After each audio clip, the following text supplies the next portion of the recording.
Bonjour, bienvenue à tous chez Kumafo, votre podcast qui vous parle, qui vous conte et raconte. Cette série de podcasts est dédiée à la tradition orale du continent africain.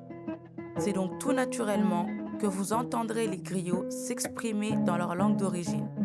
Mais ne vous inquiétez pas, tous les récits sont accompagnés de mon interprétation dans la langue de Molière. Kumafo veut tout simplement dire « parle ». Alors oui, nous allons parler. Les griots vont nous conter l'Afrique. Nous allons découvrir et redécouvrir notre histoire tout en voyageant. Chez Kumafo, les paroles s'envolent pour raconter et les écrits restent pour attester. Alors, laissez-vous guider par la voix des griots, les transmetteurs de notre histoire. Assalamu alaikum. Nde jalimoro suso nte lenata ke kacandi nyin tarkola. Jalimoro suso nte wuluta sanduku wonkule base kumandan banko kan. Gambia banko kan. Ndele bene tariki kumuli nati kanjang. Kasunjata nin sumawurla tariko nati. Membe kora to badi lamoylali membe kora kosikali e jang. Fokora be diari nyame abe temberi la moyo be diari wala mu Mamadou Kuyatati ate wuluta kasmasi banko le kan Sara Law. Bonjour, c'est votre griot Djelimoro Suso qui vient à nouveau vous enseigner une nouvelle histoire. Je suis né à Sandoukouank dans la province de Bassé en Gambie. Je vais vous conter l'histoire de Soundiata Keita et de Soumaoro Kanté. L'homme qui vous joue ses belles mélodies à la kora est Mamadou Kouyaté, né à Sarelao en Casamance. Bassa inteng ibe siring Casamance temanto. E ala do kudulabe Dakaru.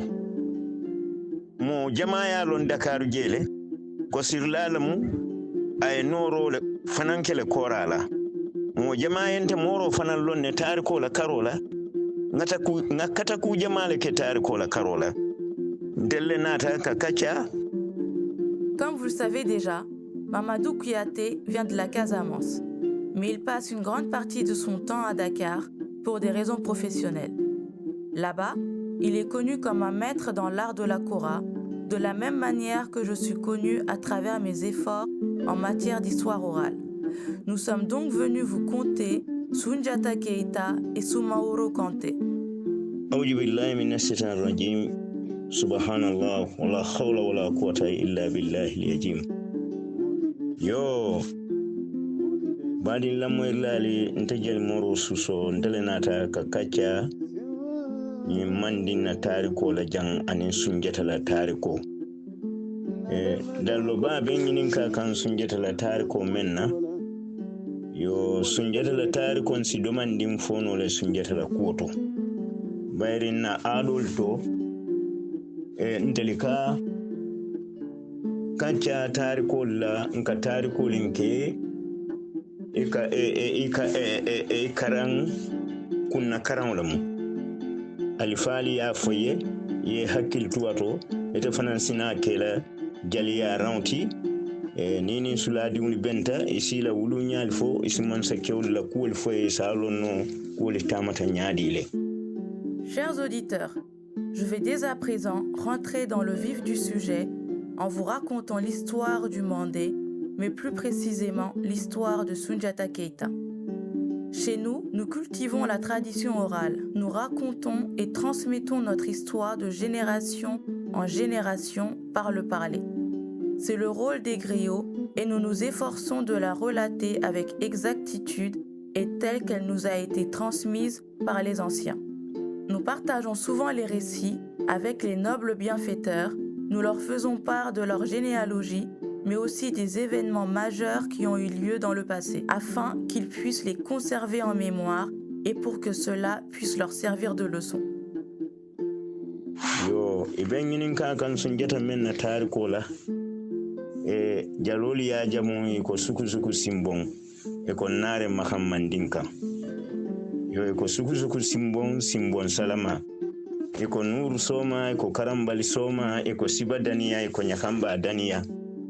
Iko bonkono jiki ninjata sorini soma nola ni soma ya. Pour raconter la légende de Sundiata, les griots ont l'habitude de dire Suku Suku Simbo, Nare Maka Mandinka, Suku Suku Simbo, Simbo Salama, Nuru Soma, Karambali Soma, Simba Dania, Nyakamba Dania, Bokonin Jiki Ninjata, Sori Nin Soma, Soma Nalani Somaya. Jaluli ya kuma jamala fo Sundiata ma. Yo ikaye ko mandin soma folo anin soma laban. Yo wo jamundiro sembo warta baki. Kuma lali ko Sundiata jannayi na mandin a ñom mannaji. Bira bota je hanibi a ñom fanan manna. Wo Sundiata Mamadou Kuyate ene jiyati muso ali benginin ka kan wala la kulla. Wala kulla nata nyaadile. Anin sumawuru ila kulla nata futa ñoma nyaadile. Fo ila keloli nata ke nyaadile, fo ila kannawali nata ke min kuti. Il existe plusieurs récits à travers le monde sur la vie de Sundiata Keita. Les griots aimaient l'appeler également Soma du Mandé, qu'on peut traduire par premier et dernier fils du Mandé. Une appellation très forte puisque cela insinue que le Mandé n'a jamais connu et ne connaîtra jamais plus un personnage historique de sa stature. Je vais donc vous parler de Sundiata. Mamadou Kouyaté, d'après ce que j'ai compris, vous souhaitez surtout connaître les tenants et les aboutissants du conflit qui l'a opposé à Soumaoro Kanté. Yo, ngamendi lonje mbafula. Yo, bayri nyinkolu bekela wati menna wayatari. Karamu mayiri wa dunia kono de. Karamu mayiri wa dunia kono. Sundiata nyolle jamano niya sumambi doli ko sanji keme worowula ayo sile ala sayani sayin tema. Yo nsafolo Sundiata mamol la kuwala ka domandin foje. Iko Sundiata nyoli bota Bilali ibn Rabala. Bilal men baluta num Madina, Bilal men keta men tarta nkuntiyo Muhammadu Noma. Yo ay katabal ke dino la kuoto iko Sundiata nyoli ila wulula folol mu wallati walla muy bon sunti. Yo bare kabo wala bitun kana fo Sundiata jamano la nsi kumo damuta Sundiata la bayri nginin karobe Sundiata le noma. Aujourd'hui, nous nous efforcerons de raconter le peu que nous savons de cette histoire. Il faut noter que les faits se sont déroulés il y a longtemps, car selon certaines sources, Sundiata serait mort il y a 700 ans. Commençons par le commencement. En parlant des ancêtres de Sundiata Keita, certains disent qu'il est le descendant de Bilal ibn Habba qui a vécu à Madina. Il faisait partie des compagnons du prophète Mohammed, paix et salutations sur lui, et a beaucoup œuvré pour l'islam. Mais revenons à Sundiata, puisque c'est lui qui nous intéresse aujourd'hui. Sundiata fama e ka faile farakuru mahan. Wo farakuru mahan mandi manso la muwati. Wo farakuru mahan ala mansa ya kono. Inata kibari ikaye be muso le futula abe kala musulan juru tolati baro muso wo be dimu men wulula wo be kala dinto ma balati wo be kala londiti balati wo be kala moli nafala balati wo lamman kuto nala manya a façon te siyano la moli kono yo kuma la sutiya kamma farakor makan hakilo tarta nyin kuwleto. Sundiata était le fils de Farankoro Makan, un roi du Mandé. Avant sa naissance, les sages avaient annoncé à Farankoro Makan qu'il allait avoir un fils avec une femme infirme et que ce fils deviendrait un roi très puissant, très sage et aimé par tout son peuple. Croyant fermement à la parole des anciens, Farankoro Makan avait pris cette prophétie très au sérieux. Signol lam sankaranti sankaran dafen dole ka ila senefemul tinyaji yo mandin danno doli nata wo feŋol le wo kuwo le kibaaroo moyi ko dannol katay ka wo kele bari korta ka kuno wo daafeŋo ñimma yo mandin na danna ke fula wol naate pare ka bo mandin kata sankaran kata wo subo dema pour faytel si kuno ama. Quelques années plus tard, le royaume voisin de Sankaran a été envahi par des animaux étranges qui détruisaient leurs champs. La nouvelle arriva jusqu'au Mandé. On dit même que les chasseurs de Sankaran n'avaient rien pu faire pour maîtriser ces bêtes. C'est ainsi que 2 chasseurs du Mandé décidèrent de se rendre à Sankaran pour à leur tour essayer d'apporter une solution.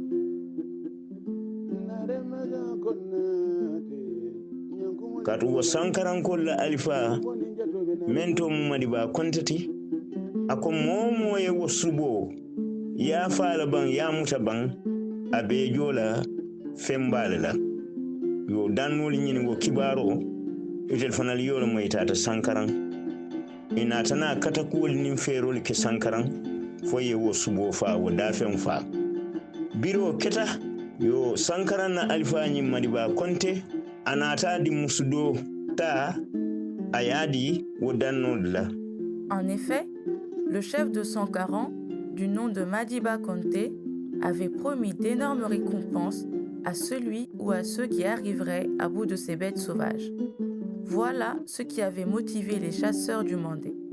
Armés de cette motivation et du désir de bien faire, ils mirent tout leur talent de chasseurs en œuvre et réussirent à éliminer ces animaux. Après leur exploit, le chef de Sankaran accorda la main de l'une de ses filles aux 2 chasseurs. Biri futata manding farakor mahannata nyin taman sero je wo muso bala anata muso nyin futu dannoli nyin bulu wo dannoli walla tomu daman sawulending anin daman sawulen bati wo muso walla tomu sukulun kutuman kontati sila wo muso futurin farakor mahaye wo muso walla nata sunjata keta bulu. Ceux-ci retournèrent alors chez eux avec la fille du roi. Et une fois de retour au Mandé, le roi Farankoromakan vit en cette fille tous les signes annoncés par ses marabouts du passé. Il demanda aux chasseurs de la lui donner en mariage, ce qu'ils acceptèrent.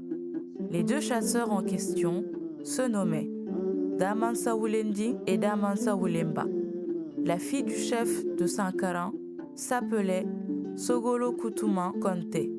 C'est cette femme qui donnera naissance à Sunjata Keita. Sunjata ala manseya façon mansiya mandin koli kono ala manseya façon mansiya Afrika kono. Mandin empire me kafo Sunjata atele mandin empire londi atarli man soli mara loke mandin ye katakuli ke barika naman saya kono ka katakuwol nin fero ke foka empire londi ay sabati e woketa Sunjata jamano lela. Sunjata fut un roi unique dans l'histoire du Mandé et de toute l'Afrique entière. Il fut le fondateur du fameux empire du Mandé. Avant lui, il y avait eu beaucoup de rois, mais lui seul réussit à fédérer tout le peuple pour parvenir à bâtir un empire sur des bases durables. Yo Sunjata birin abama ya wulu ameta sirin baki amantama silan lundole nata soto abama tata musu dole dani sita namola pour ka kala domoroto yo woli nata abama bali sita namola wo kola nata faye ita dinkew be bulu dinkew bentel bulu ndel dinkew wati o wati ye sita namo men katinye ni yendanin ka wala dila ita dinkew be siri bulu abe balande amanson tamala. Sunjata passa toute son enfance assis parce qu'il n'arrivait pas à marcher. Un jour, alors qu'il était en pleine adolescence, sa mère alla demander des feuilles de baobab auprès de l'une de ses voisines. Mais celle-ci revint dépitée. En effet, non seulement les voisines lui avaient refusé les feuilles de baobab, mais en plus, elles lui demandèrent de dire à son fils handicapé de se lever et d'aller lui cueillir des feuilles, comme le font tous les autres adolescents. Wo kuwo nata Sunjata bama dimi yo anata alota ayo kumo fo Sunjata ye aka ete hanni fata wala fisiyatante ete balu katu ibijang ete la kuwo kara kendi moli buka son kante so sita namola ibe siring iman son tamala. Sogolon, se sentant humilié, revint chez elle, les larmes aux yeux, et dit à son fils « Toi, tu aurais dû mourir à la naissance. Cela aurait été mieux pour moi. Tu es vivant, tu ne me sers à rien, et maintenant, les gens me privent de feuilles de baobab à cause de toi. Tu es toujours assis par terre et tu refuses de marcher. » Nyinkumo nata Sunjata fanandimi. Sunjata nata faya kaen na. Aka ntebe wuli la mbetama la bi. Aka bari ma sita juo sito me ba fokan. Aka ninte o sito kati lungolu. Mandi motina wo kati la kotek. Ces propos ont blessé Sunjata au plus profond de son âme. Alors il s'adressa à sa mère en ces termes. « Chère mère, je me lèverai et je marcherai aujourd'hui même devant toi. J'irai te chercher les feuilles de baobab et je te promets que plus personne dans le Mandé ne cueillera les feuilles sur le baobab que j'aurai choisi, car désormais il sera à toi. » Birim waketa Sunjata natana akafa abamae isim famala numoli kili yene doko dadanye pour nga tintin wala nga wuli numol natana wone doko dada ya diala atintinda wone doko la ne doko katitabul bitum afanan fon hakilo nateje ko anin ginnol meni be nyobulu woli nata taman sere yiri dola wulo kono wo kuwo nata hakilo kono e labanta wo yiro le kuntula.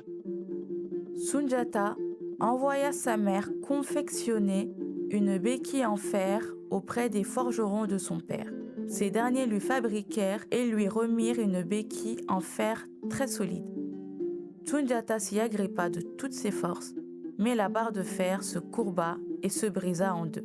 Par la suite, le jeune homme eut une révélation de ses amis djinns, lui indiquant en songe un arbre très rare dans la forêt. Biriyo yiro diala atintinta wala awulita wala. Birin Sunjata wulita alatamo wo jusula kama abama lota akumata Sunjata ma adiyamuta ay den kilola ako alibo musolu alibo Sunjata tamata ako mandin musolu mandin kebali alibo nte dinke ofela tamata hani sayin wo den kilobe mandin jalo la den kilo kono ika nyimfo. Lorsqu'on lui apporta une branche de cet arbre, il s'y agrippa de toutes ses forces et cette fois-ci, il réussit à se tenir debout. Voyant son fils marcher pour la première fois, sa mère entonna des louanges en ces termes.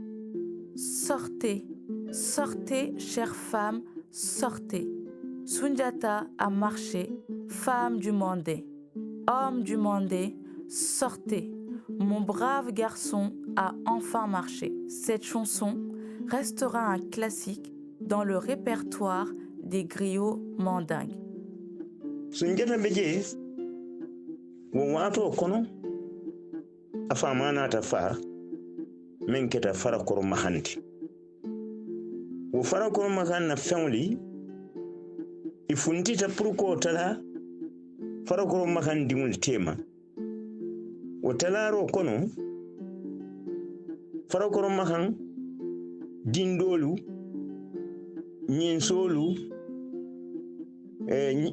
susi nanoli anala fenketonli wali koy la fitan wala la isotale tema nyo tema bari Sunjata nata faye akoy si wolta ate ken man la fi walla ate lafita isa fama la jaloli nin ala numoli isoli diatala wala sitara atala karola sunjata baadi nguli manna balanyinna isonta ye jaloli nin numolu e ko situ sunjata la karola sunjata si wolta.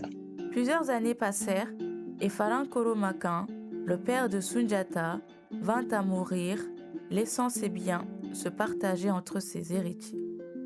Certains de ses enfants demandèrent à hériter des vaches, des chevaux et des arbres fruitiers. Sunjata, quant à lui, ne voulait aucun de ces biens. Il demanda juste à hériter des forgerons et des griots de son père. Une demande à laquelle on accéda sans aucune difficulté. Birinyin keta lundo jalol la keba na tafo akoy ta sunjata konton yeta musique pila yeta tuloye birin jaloli tata ye sunjata tari sutola abe siri abe jala dimbala jaloli lota e kumatama ya jamu fente sunjata bulu ay lota ayadi jaloli la ko yali nyimuta ali nyine tarim bulu jaloli yo muta wala tana jaloli ka ajamu e koloni mansa. Un jour, le chef des griots regroupa ses troupes et leur proposa d'aller rendre visite à leur noble prince afin de lui jouer de la musique. Arrivés chez Sunjata la nuit, ils le trouvèrent en train de se réchauffer autour du feu de bois et les griots se mirent à lui chanter des louanges. Satisfait de leur prestation, Sunjata leur remit un morceau de bois et leur confia qu'en ce moment, il n'avait que cela en sa possession. C'est ce geste qui lui valut les éloges de Loni Mansa, qu'on peut grossièrement traduire par « roi donateur de bois de chauffage » en langue mandinka.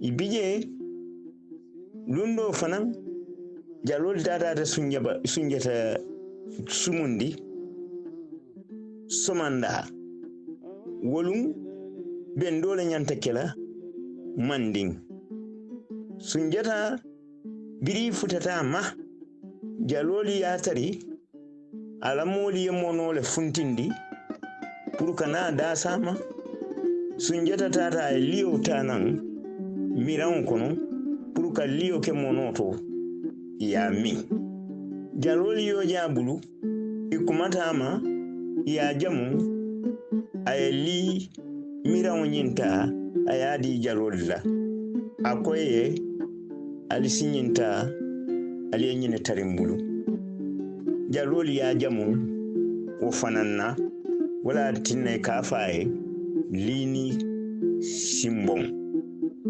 Le lendemain matin, les griots se rendirent chez lui pour chanter ses louanges une fois de plus. C'était en prélude d'un grand événement qui avait lieu au Mandé. Ce jour-là, Sunjata s'apprêtait à prendre son petit déjeuner de bouillie de mil. On le vit sortir avec une calebasse remplie de miel qu'il allait mélanger avec sa bouillie. Mais il était tellement satisfait des éloges des griots à son égard qu'il décida de leur offrir toute la calebasse de miel. Il leur dit « Prenez ce miel, c'est tout ce que j'ai en ma possession en ce moment. » C'est de là que les griots lui composèrent la chanson « Lini Simbo » qu'on peut traduire par « le maître chasseur, donateur de miel ». Ibije aninjalol tato bendula mandimmo be benda ba binjalol ne sunjata nata daraja bale soto wo bemol to katu jalol batele non birim wo keta wolum wolum sunjata fadimuli ani modol nata kiliya wala. Par la suite, il se rendit avec ses griots au rassemblement. Tout le Mandé était présent. Ce jour-là, le prince Sunjata eut beaucoup de succès car les griots n'avaient parlé que de lui au cours de cet événement. Mais cela avait suscité aussi beaucoup de jalousie auprès des autres princes héritiers. Ibije tukum fanan lundo Sunjata betala bento mandinje ay jaloli mandi jaloli nata ya tarje ibeta ko kuwo benwala e somanda ayatari Sunjata e pare abe jaloli batuli birin jaloli futatama ya jamu imam fentarabul wolum yaji nyankumandi ngol be lora bala ayenyu nyankumandi mula ayala daba kunkunto bayrul be misiki pilela balol ning junjunglu bita be donna fafutata jali kebama ay nyankumandi mu diala akaya biyal yenyine tarinja awa wala tinna jalol ka jamu wo fananna e ka fo nyankumo la kabala simbon ben narenna. Quelque temps plus tard, et pour la énième fois, lors d'un autre événement du Mandé, Sunjata demanda à ses griots de l'accompagner comme d'habitude. Il s'était apprêté et attendait ses griots devant chez lui. Quand ces derniers arrivèrent, ils chantèrent ses louanges, mais pour une fois, ils n'avaient absolument rien à leur offrir. Tandis que les griots chantaient, Sunjata, tout en esquissant des pas de danse rythmés, s'empara soudain d'un chaton qui passait à côté de lui. Il continua sa danse tout en maintenant le chaton sur son épaule. Il s'approcha ainsi du chef des griots et lui remit l'animal en lui disant « Voilà ce que j'ai à vous offrir aujourd'hui ». Et c'est ce geste qui lui avait valu l'expression « Nyankumala Kabala Simbo Benarena », ce qui signifie en langue mandinka le chasseur qui danse avec un chat sur l'épaule. Il est le grand maître chasseur de Narena.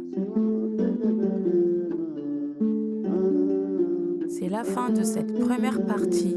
Merci à toutes et à tous pour votre écoute attentive. Je vous dis à bientôt pour connaître la suite de l'histoire de ce fameux prince du Mandé, adulé par tous. Quoique, vous verrez que ce n'est pas le cas de tout le monde.